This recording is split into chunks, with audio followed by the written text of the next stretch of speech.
Marvel Phase 4 is the worst phase of Marvel. Or is it? As I revisited these films in hype for Black Panther 2, hey, now look, we've got a little fish boy too, I found myself enjoying more of them than I remember, because I kept thinking, oh, now Marvel is overrated. But potentially, it's overhated. And I think I figured out quite quickly the culprit for ruining the whole phase, kind of, putting one ingredient into the soup and it ruins the whole soup. Number 7. Thor 4 is the worst Phase 4 movie. Thor 4 is the worst Thor movie. Thor 4 is probably the worst Marvel movie. Or maybe not.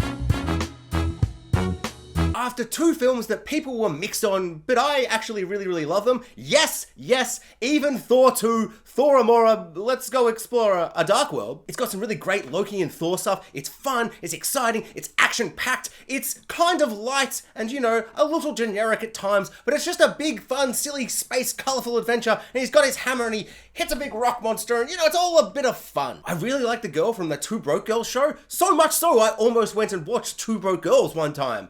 But every trailer I've seen for that show, it just looks like the worst thing ever made. And I have, as I've said, seen Thor 4. I also really like that little Robin Hood guy running about in his Robin Hood cosplay. And I love him so much, in fact, that I noticed the cast change. No one else did, but I did. I didn't. No, I didn't. That's a lie. That's a lie. I shouldn't have lied. I'm sorry.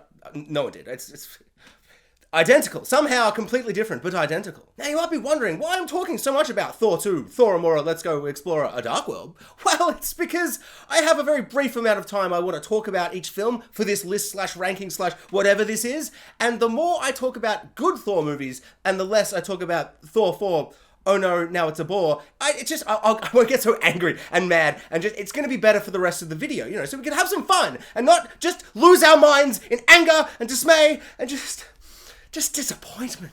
So after 2 meh, but secretly great Thor movies, Taika Waititi came in and he's like, I'm gonna Taika Waititi all over this film. Unlike Thor 4, it worked. It was spectacular, it was hilarious, it was charming, it was irreverent and a little bit silly and fun, it was colourful and wild and just a refreshing breath into the Thor franchise. Even for someone like me who loves Thor, it was a really great movie. And it's one of my favorite Marvel movies, mostly because the Hulk is in it and he's a big old baby and he has big green tantrums and it's just delightful. So after the wild success of Ragnarok, Taika Waititi was like, oh, I gotta do another one. Everyone get in a big green screen and just do some improv. And he's like, imagine if I could utilize all the amazing elements of Ragnarok and just do them badly or do them too much.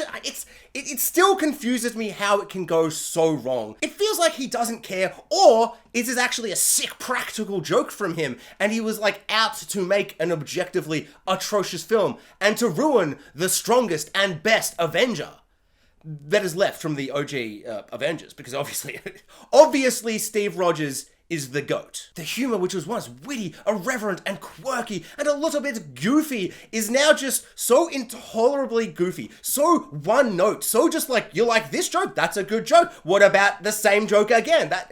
I guess it's still funny, that what about it again and again and again? And you're like, I guess just...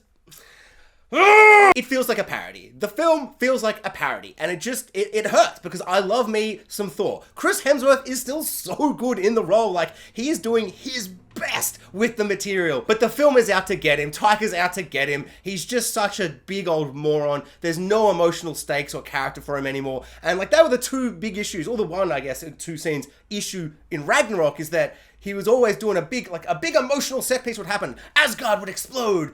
And then Taika himself would ruin the emotional end of the movie with a bad joke. And yes, you might laugh the first time, but when you revisit it, you're like, I thought Taika could do sad dad stuff. He was the sad dad in that movie, not dad, boy. But in this, it's the sad dad stuff doesn't really work emotionally. It kind of does because you love these characters from the other movies, but on its own in this scene, not good. End of the movie, not good. And so this time he's like, I'm not even going to try and do emotional stuff. Yes, there will be a sad drama about a cancer patient and, the acceptance of death. That will be in this movie, but I will not address it properly whatsoever. I dare not, and I shan't not, and I don't like Taika Waititi anymore. As Guardians of the Galaxy setup is completely wasted and underutilized, which is just really disappointing. Christian Bale is doing what he always does and giving 200%, but he's acting in a completely different film, and that's kind of the biggest issue. Is on one hand, it's this really dark revenge story of this evil dude who's getting possessed by demon dagger or whatever. But there's also the stupidest, most idiotic space romp slash improv comedy set you've ever seen, slash sad drama about a cancer patient and the acceptance of death. And it's so all over the place. And really its biggest crime is it's trying to be very, very, very funny. And it's just not funny. It's just not funny. And a not funny comedy, there's nothing worse. Also, in Thor Loveless Blunder, Thor himself gives all these little children magical Thor powers. And I just can't help but think the more appropriate time to use those powers would have been in the big battle in Endgame.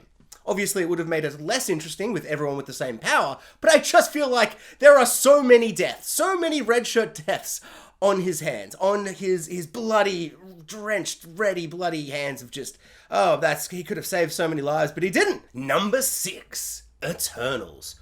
Why on God's green beautiful earth would you cast Jon Snow in a movie as someone called the Black Knight? A dude who gets a big magical sort of doom and destruction or evil stuff or whatever, and then at the same time as casting that, you would also cast Robb Stark in your movie as Marvel's Superman, except big obvious twist that everyone saw coming, he's actually evil Superman, and so, okay, they're gonna fight, this is gonna be awesome. And then they not only don't fight, but Jon Snow is not even really in the movie. He doesn't even pick up his big magical doom sort of evil and corruption and sorcery and spooks and scares, or whatever the sword is.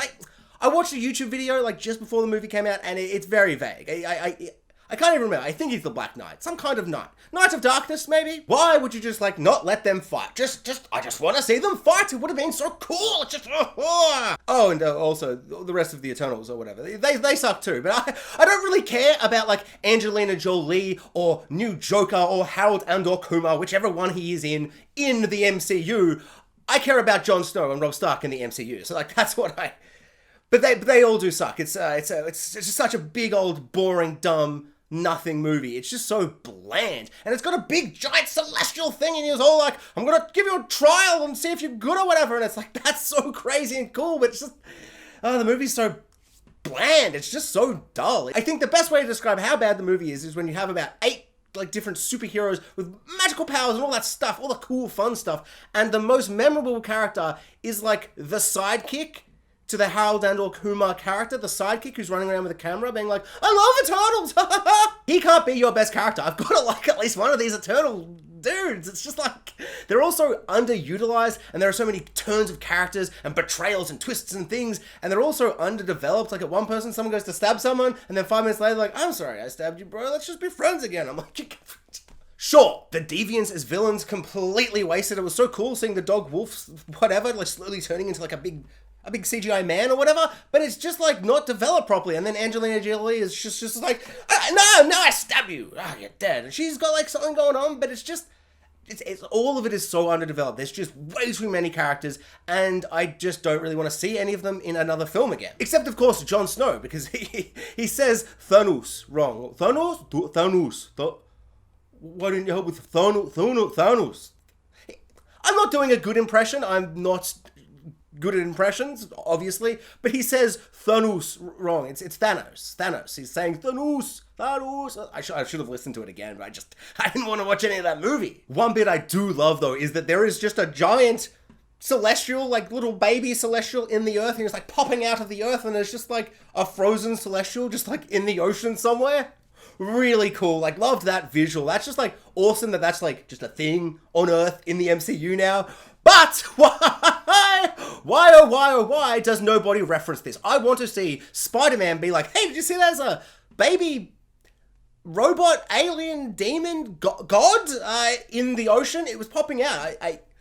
I think that the Earth was like a gestating egg, like that episode of Doctor Who with the moon, but with a celestial in the Earth, and they were like, oh, we live in a crazy world. But no one's talked about it. Unless they have.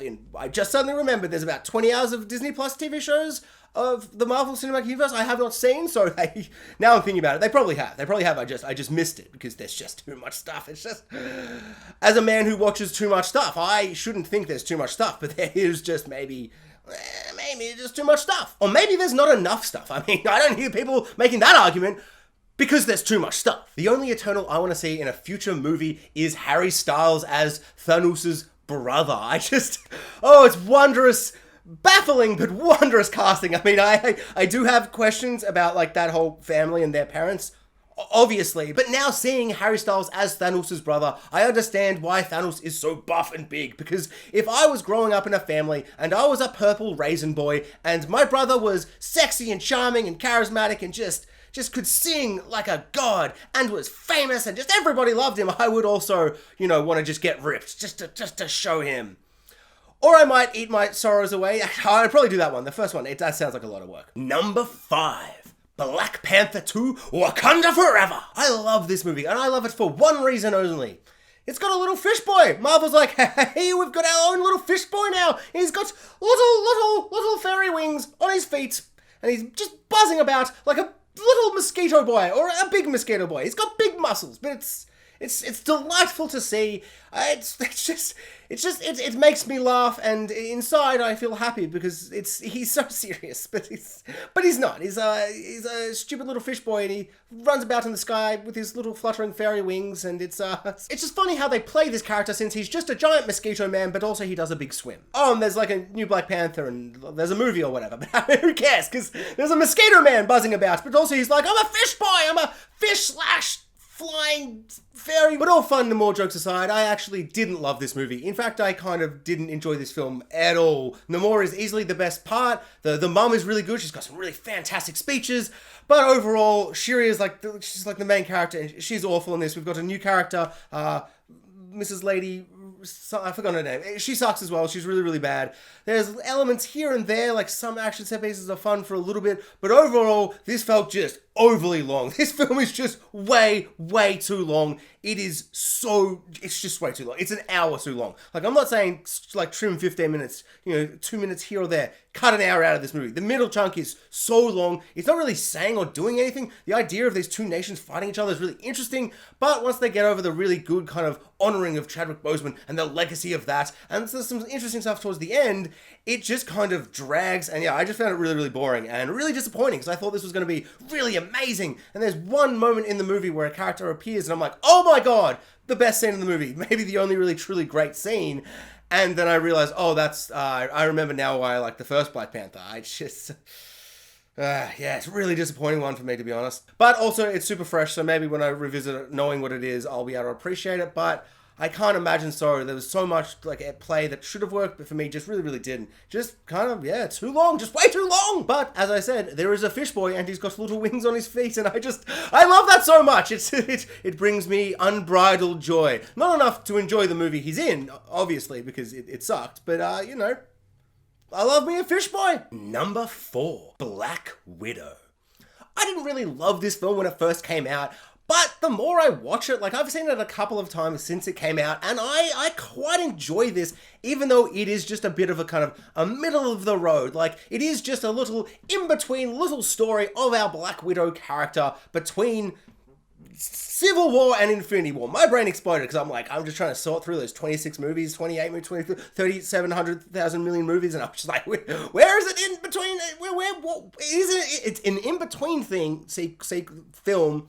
But where? It's there. It's where I said before. I think it's just great to get a Black Widow movie at all, like a little solo story for her. It is a little generic at times, and the third act is a huge letdown, but Florence Pugh is so great in this role. She is so much fun. She's so charismatic, funny, just a charming actress, and in a lot of ways, I kind of don't see this as like a 5 years too late Black Widow film, as in, Scarlett Johansson's Black Widow, but more as a cheeky little origin story for Florence Pugh. Pugh. I'm probably going to say that wrong. Just FP. No, that's a bad one. Florence. I'll just call her Florence by her first name, because we're casual and friends, and I love her. Because I feel like if you kind of look at it the lens where actually Florence Pugh, let's stop doing that joke. She is the titular Black Widow. Scarlett Johansson is almost passing the torch to her sister.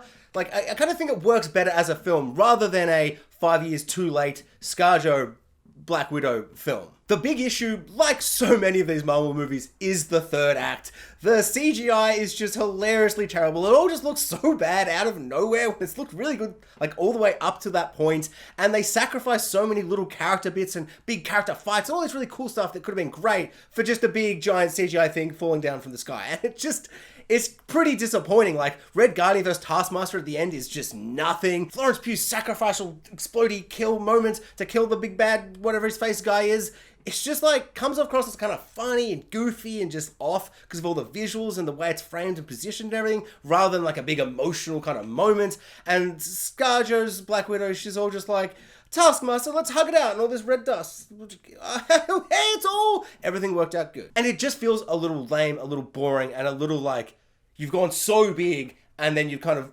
destroyed all the stakes and the emotional bits. And I have one suggestion, one thing I think would totally change the rest of the film, and you could still have your giant Marvel CGI 4 thing, because if you had changed one element of the film just before this moment, I think it could have not only fixed the end, because that would be the thing you remember, but I also think it would have thematically worked much stronger. So, you remember that bit where ScarJo's like, I've got to fight 20 Black Widows, and there are 20 Black Widows, and they're all sexy, cool models, and they don't seem to be able to act very well, because every line delivery from any one of them is just really bad. It just, I don't know, so they're just sexy models, and that's, I'm not saying sexy models aren't cool. I clearly love sexy models, but just in this very one-off time, get rid of the sexy models, chuck them in the bin, and replace these 20 Black Widows with 20 children. 20 children, little girl Black Widows. And they're in training, but they're all ranging from like 10 to like 15, 16. Maybe you have like one 21-year-old or something, you know, but young. And I think that would have been, one, just a really fantastic fight, because there'd be 20 little children all trying to attack Black Widow, but she'd be all like defensive, like she wouldn't be attacking back. It'd be all defense because she wouldn't want to hurt these children. So that would have been like a really like interesting way to like kind of like frame and stage the fight. And then you could go and find all these little girls that are really good at karate. After all, Cobra Kai has proven season after season there is almost nothing more satisfying than seeing children just punch the hell out of other children, then sometimes do a big kick. I just think that would really reinforce and kind of land the theme of the film that's really like prevalent in the first 10-15 minutes, and then it's kind of abandoned for quips and flips and, you know, punches and all that Marvel stuff. So that first 10 minutes, it's about like child soldiers. Like that opening credits is so moody and atmospheric and kind of terrifying. It's like these little children being brought up as assassins. And for the rest of the film, it's all kind of like laughs and jokes, and they kind of throw it all aside. So I think if right at the end you kind of pay that off again with all these children, and so not only does she have to fight all these children, and we see the horrors of this many children, like in this like kind of situation and in this world of the Red Room, but also when she saves them, it's not just like a save, oh, she saved the sexy models I didn't care about. That's fantastic. I don't care. It would I just think that would be a more like satisfying kind of redemption moment for Black Widow. She's like, I tried to kill a child once and she didn't die or whatever, but now I've saved all these children. I just think that would be more like richly thematic, cool symbolism and metaphors or whatever. That's what I'm saying. Number 3, Werewolf by Night. Isn't a Marvel movie, it's a Marvel special presentation, so not going to talk about that one. But if I was going to break the rules, I would say that it's too short, and maybe it should have been a movie. Why are all the good things too short and all the bad things way too long? It's just, it reminds me of Star Wars, where it's like the best Star Wars things like Tales of the Jedi, it's just super short, and I'm like, I loved it, but it's too short, and then they give me the Bad Batch, and that's too long. Marvel's got that same problem. It's just make it a movie. It all felt too underdeveloped, like there wasn't enough of anything, and there especially wasn't enough werewolf in a movie called Werewolf by Night. But apart from that, I actually quite enjoyed it. It was awesome. Number 3, Shang-Chi and the Legend of the Ten Rings. I love this movie. It is so much fun. The action is really great. Shang-Chi is amazing. Awkwafina as his little best friend is hilarious. It is just such a good, fun movie. And the main thing that I think when this movie ends, like, I'm just like, oh, I cannot wait for Shang-Chi to, like, interact with all the other Avengers. Yes, the film stands really well on its own, and it's something I love to revisit. But just as a character, I can't wait for him to interact with all the other Avengers. Like, and I think when we're this far into the franchise, I think that's really, really important. Like, I didn't really like the Doctor Strange first movie. I was like, oh, it's fine. But ever since, he's interacted really well. Like, I never loved Doctor Strange more than when he's quipping with Stark, Spiderman, or he's trying to make sure that Wanda doesn't get to see her kids. What a prick. And they'll retroactively love Doctor Strange 1 because he's such a great character, and I just love seeing him do his own solo thing. And so I just can't wait for him to get involved with all that Avengers shenanigans. The action in this film is so cool. All the karate, martial arts, kung fu, I'm not sure which one it is. the punching and the punching and the flips and the kicks and stuff. It's all really, really good. The highlight for me is definitely the bus fight. It's just so much fun. This film just moves at an absolute clip. All the action set pieces are really, really fun and exciting. All the humor is like, except for like one or two jokes, is really, really fun. I love how this film kind of slowly develops, and then suddenly we're in Tal Lo. We've got giant, weird looking magical horses and big lion thingies, and just, I don't know, it's just madness, and I have a lot of fun with it. I do kind of wish that the final action set piece had kind of a bit more of a substantial kicking and punching karate thing between him and his dad. It's like quite emotional. All the stuff with him and his dad is really, really good. But I do kind of wish there was a big, big final moment that felt kind of more akin to, say, like an Ip Man with just a really excellent hand-to-hand combat scene, rather than the rings being all CGI and stuff. But it's a big old Marvel movie, and if you're going to do a big old CGI mess of whatever, you can't really go wrong with Giant's good dragon, and he goes, "Rawr, I'm the good dragon, rah-da-da." And then you've got the giant evil dragon, and he's like, "Rawr, I'm the evil dragon, rah-da-da." And he's like kind of like a squid kraken evil demon thingy, and there's just a big fight, and it's just chaos and madness. And for some reason, Awkwafina out of nowhere is like, "I'm actually Bard the Bowman from the third Hobbits movie," and she shoots an arrow, and that's kind of, that comes out of nowhere. But I'm fine because she's so charming, and it works almost better for that final moment where they go and they talk back to their normal friends, and they're just bragging about how awesome their day was, just saving the universe. It's such a good scene. I love this movie. I feel like the only reason this isn't higher on the list is just because the other two movies have characters that I have so much love for because of other movies before this movie, and so I'm bringing so much emotional, like, weight with me into the film. And obviously Shang-Chi doesn't get that because it's his first movie, but it is a really strong entry, and I don't know, it's maybe the one I like to revisit the most. I just love some kung fu punching, and Shang-Chi himself is just like super charming. Like, I don't know, he's got this way with his delivery that I find really, really fun. And I think it all comes together perfectly in one moment in which Awkwafina is like shouting up when he's in the big ring where Abomination was, and she's like, "Why aren't you wearing a shirt anymore?" And his response is just, and he just does this perfect shrug. I don't know, but and the reason is because we want to see him without his shirt on, because muscles are good and But it's just a perfect delivery, and there's just something very kind of like simplistic and charming about his performance. I like it. I like it a lot. Oh, and fun use of the original recipe Mandarin and tying it all into like Iron Man 1 and Iron Man 3. That was all really, really nice. I liked it. Maybe this should be 2. Maybe but I've already like positioned them in my brain, so I think changing them now is gonna ruin that OCD part of my brain. Number 2, Doctor Strange and the Multiverse of Madness.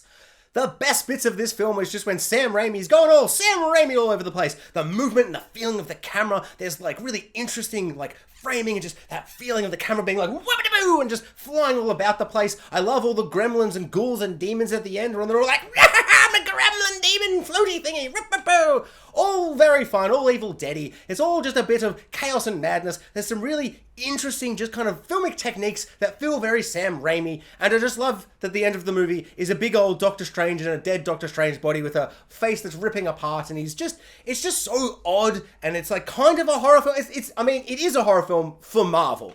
It's not like a horror film. It's not like, Smile or Halloween or a third example of a horror film that you love, and I also love. I agree with you. It's that third example. That's a great horror film. It isn't really much of a multiverse of madness so much as we go to one other world and it's kind of different. Go on red. Lots of tree stuff everywhere. Lots of plants, and they're colorful. It's a little different. It's a little different. I really love Wanda in this movie. It's really kind of more of her movie and her kind of emotions and reasons like for being the villain. It's really, really interesting, and it's kind of heartbreaking, devastating, but you can totally understand where she's coming from, and it's just a really well thought out, fleshed out, like villainous role. And considering that WandaVision ended the way it did, where they went, "Oh, Wanda, don't even worry, everyone in this town, they're not even mad. You're actually maybe the hero of the story." But after that film, I'm just really happy that they just committed to her being the villain. And the first time I saw it, it really took me by surprise. And she's the villain from like 7 or 8 minutes into the movie, and he was like, "Oh my lord, okay, here we go." There's some really great horrifying moments. One of the really fun kind of like fan servicey moments, the Illuminati, like seeing the Illuminati is like fun the first time, and then I rewatch, you're like, I don't I don't really care about this. But the fact that Sam Raimi's like, and now we kill them all. It's just really brutal, really horrifying. It's some really great stuff. The film is way more bloody and horrific than you would think Marvel would be willing to go.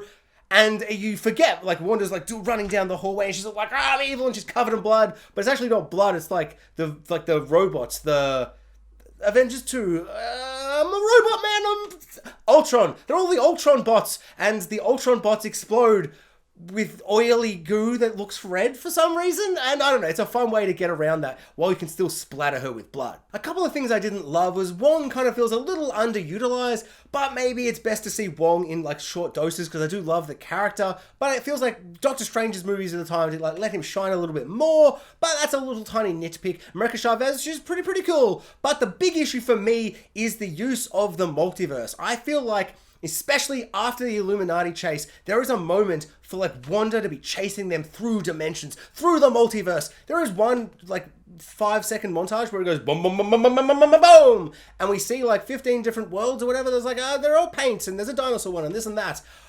That is a really great little moment, but I do want to see maybe half of those worlds and we see them get chased by Wanda like a horror movie character through these different multiverses, and we get 3 minutes in each of them. Like, I just think it would have been such a fun way to do it. You could do some fun little fan service stuff, like Wanda could fall into one world and they're like, hey, this world doesn't look that different, and then Steve Rogers rocks up and they're like, that's Steve Rogers, and he's like, flame on, and it's all flame on, and he's like, oh, that's the Fantastic Four guys, and then Wanda just cuts him in half and he explodes and he dies. And I know that's like, oh, but that's the Illuminati scene. No, yeah, I know, but you just do, you know, that's maybe the one fan thing I do.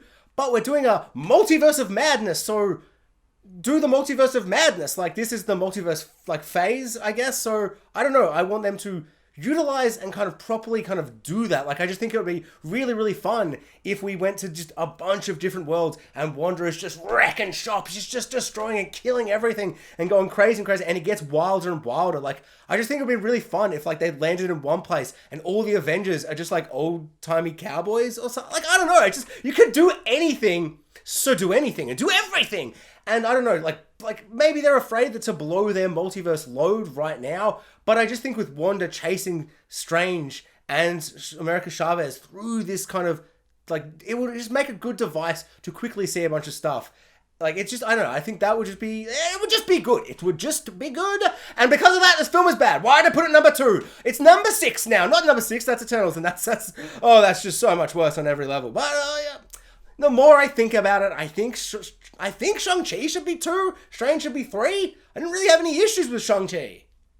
Except that, like, maybe don't have a dragon fight, but the more I think about it, like, no, have a dragon fight, just have more karate. But I guess there's always room for more karate in the next movie with karate. No Vision appearing is a little weird, considering the kids from WandaVision are back, and Wanda's back, and the whole gang's back. Oh no, the whole gang's not back. Vision's not back. But shrug, who cares? I don't know. Wanda was really good. Just a really emotional, heartbreaking, devastating, villainous role for her. And I liked that they didn't redeem her at the end. They just got a bunch of rocks and crushed her with them. And she's dead. Forever. Until the next film when they're like, should we bring Wanda back? And they're like, sure. Well, yeah. I mean, yes, 100%. Like, bring her back. And she's like, I survived because of magic and nonsense. And it doesn't really matter how I survived, does it? And everyone goes, shrug. No, it really doesn't. Number 1. Bloody drum roll, mate. Spider-Man No Way Home. This film is really, really fun. It is just so exciting to see all 3 Spider-Mans get together and they're all like, I'm a Spider-Man. And the other one's like, that's crazy. You won't believe this, but I am also a Spider-Man. And then the third one, he's like, I feel like I'm repeating what the other Spider-Man said, but I actually, in fact, as well, also am also I Spider-Man too. This film is just such a blast to watch. It's so exciting to see all 3 Spider-Mans. It's such a celebration of live-action Spider-Man for the last 20 whatever the hell years. I have loved all the Spider-Man movies. I will go on record right now saying I am probably the only man in the world that loves Spider-Man 3 and Amazing Spider-Man 2. Like, I really like those movies. If Spider-Man is in a movie being like, oh, and there's a doctor and he's all like, I'm some kind of scientist doctor, and, you know, you might call me a genius and I will save the world. And then like 5 minutes later he's like, I've got some kind of insane thing that I definitely shouldn't do. And then Electric Boy, Sand Boy, Lizard Boy, Octopus Boy, Rhino Boy, Scorpion Boy. Spider-Man loves his scientists that get into a science-related mishap and turn into some kind of animal-related boy. And also now they're bad because of reasons. Is it too fan servicey? Yes. Do I care? No. Well, kind of yes. There is, like the first time I saw it in the cinema, all the fan servicey moments where they just said the exact same lines from other movies that they were in.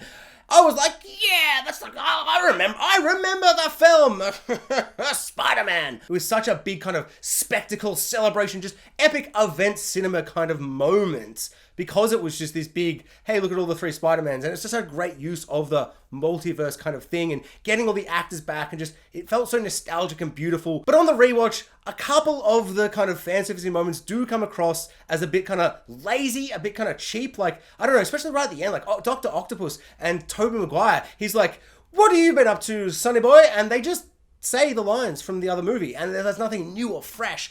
And that, like, little things like that kind of disappoint me.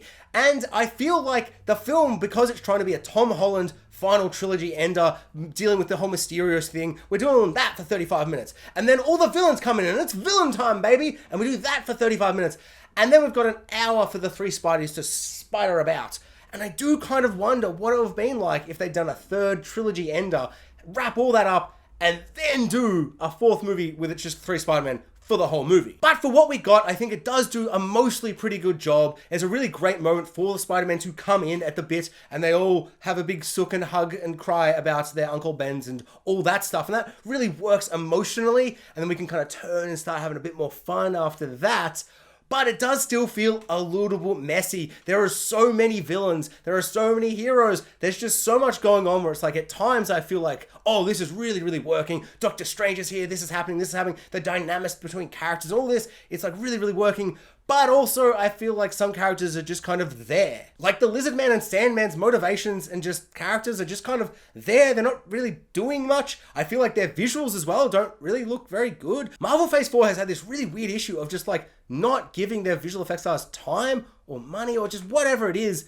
Like they're pumping out so much content. So much of the visual effects like look really good and then the next shot look awful. Like Lizard Man looks better in Amazing Spider-Man 1. Electro looks better in Amazing Spider-Man 2. I know everyone hates him because he's blue and sad or whatever and they fixed his teeth because of electricity, but in this one, he's sexy now because of electricity. I don't know, I think that's actually worse. It's just people hate Andrew Garfield's movies so much, so I will stop defending them even though I love them. But that being said, I think the good fan service moments outweigh the bad fan service moments and I think generally they do a really good job of kind of, you know, bringing that kind of emotional gut punch moments. But one thing that I think lets this film down from being something truly spectacular, apart from being like too much going on so it feels too messy and maybe this needed to be 3.5 hours, but they would never do that because that'd be too wild. But like the thing that is the weakest part of this film is the action. Like all the villains together, talking, equipping and sitting on couches and he's like, oh, I put dust on the couch or sand on the couch. He's brushing the sand off. It's all a bit of fun, but the action itself is a little lackluster. It's a little uninspired and unimaginative. I think if you take away the emotional excitement of seeing three Spider-Mens all Spider-Manning about together, that final fight scene is really unimaginative and it's really kind of boring and a little dull. I think Spider-Man has the opportunity to have the most exciting action, the most vibrant, like intense visual things going on in an action set piece. And I think this one might be the weakest in terms of action. But you almost don't notice because you're having so much fun and Andrew Garfield's there. And if Andrew Garfield is in a movie, especially as Spider-Man, he could literally be beating me to a pulp. He could just be bashing the ever-loving hell out of me. And I'd just be on the ground being like, I love this so much. And so if he is not actively brutalizing me and he's Spider-Man, I'm just having an absolute ball. I'm having an absolute time. I really, really love it. Does any of the stuff make sense? I feel like there are a lot of questions with the spell and how it actually works, because Electro didn't actually know who Spider-Man was, and there's just lots of little things like that, and then the big spell at the end is oddly sad and kind of depressing and a little weird, where you're like, oh, he doesn't know anyone anymore. But how does that work? Like, oh, I knew Aunt May through Spider-Man. But you knew him because Peter Parker and Spider-Man. So how does this work for Happy and how does this work for... So it's a little confusing, but just generally maybe I should just not think about it. But yeah, I'm just not going to think about it.